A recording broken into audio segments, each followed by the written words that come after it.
माननीय मंत्री महोदय झारसुगुड़ा विधायक प्रश्न विस्तृत उत्तर रखिंट एवं स्पष्ट आकार कथा उल्लेख कर 17टी एलोपैथी 17-4-3 एति कॉलेज अच्छे होमियोपैथी एलोपैथी आयुर्वेदिक आ गोटे विश्वविद्यालय आदरे जो पोस्ट वैकेंट अच्छी कहीं केमती विमसार उपर आप कहले कि गत सरकार ठू आप जहाँ पाई स्पष्ट उत्तर पर धन्यवाद। मोर प्रश्न हूँ माननीय मंत्री महोदय दुईटी प्रश्न स्पष्ट आकार उत्तर रखिए। आपण सरकार को आसला माननीय मुख्यमंत्री आरंभ कर आप स्पष्ट आकार गणमाध्यम कहते प्रत्येक जिले में आप मेडिकल कॉलेज खोलिए जदि अवस्थापित बर्तमान मेडिकल कॉलेज स्थिति या जोटा आप उल्लेख कर गत सरकार पाई ताकू पूरण करने प्राथमिकता ना नुआ खोलिया प्राथमिकता एक दुई गोटे मेडिकल कॉलेज स्थापन करने एमबीबीएस और पीजी पर्यंत करने आपातत केते पैसा लगे सेटा हाउस रे कहिवे कि माननीय मंत्री मान्यवर स्पीकर मैडम प्रताप भाई जड़े अनुभवी विधायक मंत्री मध्य रही सारी मु ऑनरेबल स्पीकर मैडम आमर मेडिकल कॉलेज खोलिबाटा भी जरूरी एवं आमर जो डॉक्टर अभाव पूरण करवाटा भी जरूरी तेणु आमे मेडिकल कॉलेज खोलिबार निष्पत्ति निश्चित भाव में आमर संकल्प पत्र रे अछि एवं आगामी दिन में आमे मेडिकल जो रिक्रुटमेंट प्रोसेस थिला ताकू दुईटा अमेंडमेंट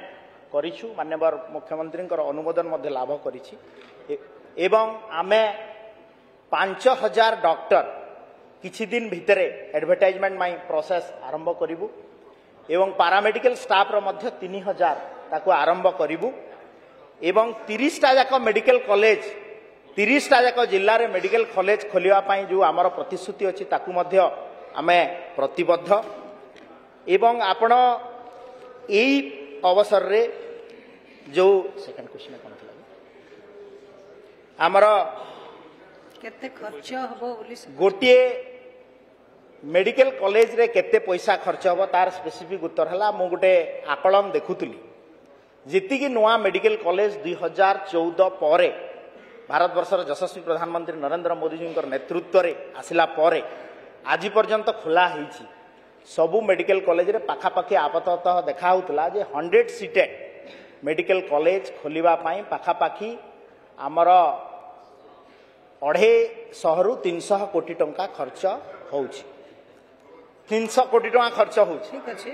टिके मोर पाखरे जहाँ डाटा अछि 300 कोटी टंका खर्च होउछि एवं एवं केंद्र सरकार 60% अनुदान दौरान ओडिशा सरकार 40% अनुदान दौरान एवं विशेष स्थले जेमिति कि सुंदरगढ़ मेडिकल कॉलेज आमर डॉक्टर राजीन एका जो कथा कहते सुंदरगढ़ मेडिकल कॉलेज सेटा एनटीपीसी तरफ रु हेछि नालको तरफ रु अनुगुल रे मेडिकल कॉलेज रो काम हेछि और तालचेर अनुगुल तालचेर रे केउझर रे डीएमएफ फंड रु हेछि तो निश्चित भाव में मुझे हाउस को एश्योर करुच्ची जे आमे संकल्प पत्र रे जहाँ अच्छी आमे निश्चित भाव में मेडिकल कॉलेज खोलिबू एवं केंद्र सरकार अनुदान रहिबो एवं ओडिशा सरकार अनुदान रहिबो एवं आगामी दिन में आमे निश्चित भाव में जो डॉक्टर अभाव एवं पैरामेडिकल स्टाफ अभाव पूरण करिबो।